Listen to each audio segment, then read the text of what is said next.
Streets clear for blocks around as a lowly fume rat shambles forth on his route, heralded by the low howl of a pressure whistle on his furnace.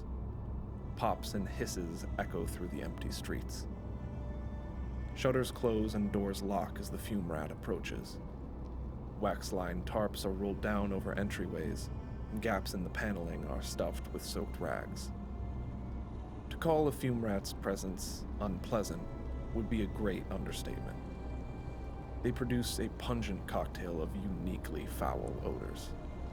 Chief among them are the burning sulfur fumes, so intense as to be hazardous to the unsaturated masses. In a vain attempt to cover the stench of sulfur, they char dried herbs and slather themselves in alchemical perfumes, so cloyingly sweet, so nauseatingly rich, that they're almost worse than the sulfur they fail to cover up. The rancid perfume chemicals sting the eyes and nose.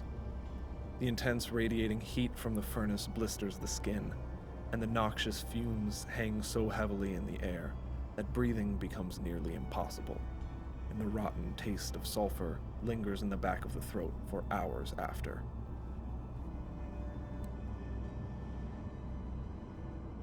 The fume rats are a simple order with a simple task: produce the life-giving fumes that sustain their sulfurist brothers and sisters. Despite their haggard appearance, the rats are gifted chemists. They themselves compose the exquisite mixture of sulfuric minerals, which, when burned, produces the fumes that their sulfurist siblings need to survive. This is no easy task.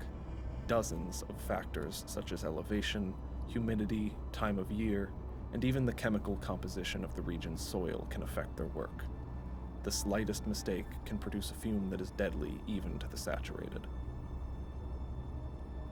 Each rat makes their own mixture daily at dawn.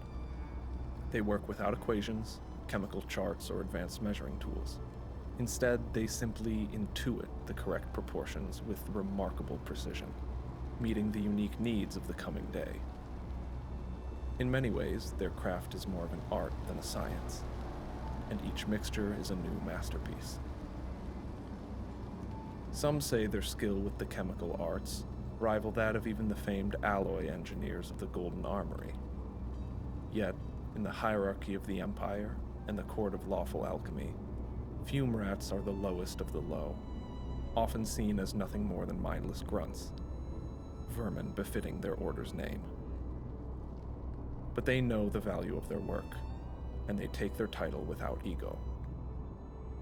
And so the fume rats don large mineral furnaces and roam densely populated areas.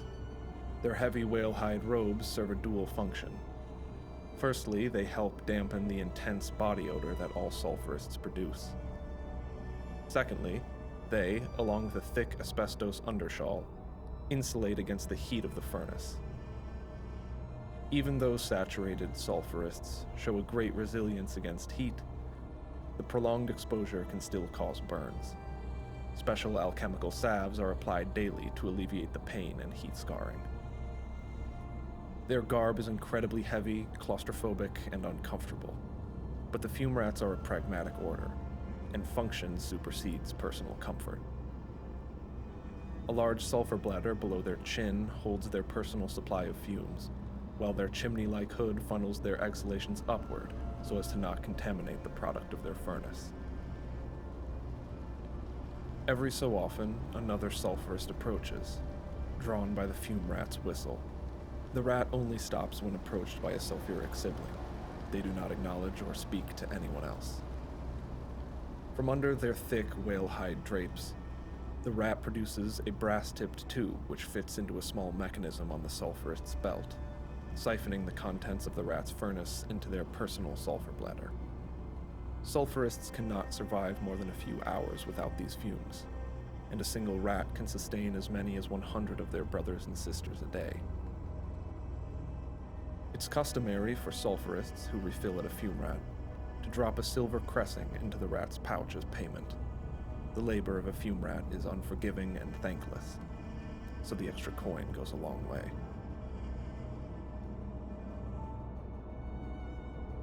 Deeply respected by all sulfurists, and deeply loathed by all others, The fume rat lives a curious and uniquely lonely existence.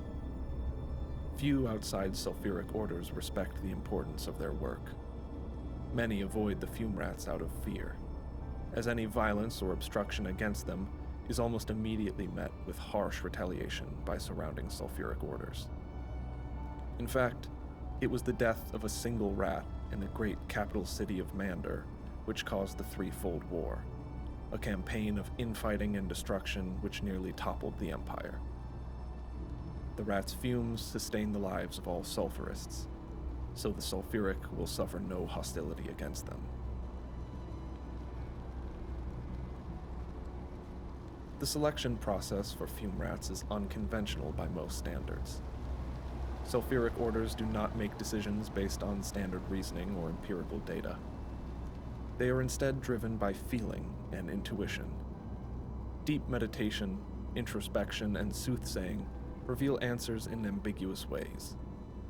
Sulfurists are given positions within their orders simply because it feels like the correct position. It is quite difficult to tell whether these appointments are voluntary or imperative. Perhaps to a sulfurist, there is little distinction. What is right for all is right for them, and what is right for them is right for all. Some say that all sulfurists, regardless of their order, are connected by a singular shared consciousness, a communal mindset, an interpersonal bond missing from the rest of Gretton. Call it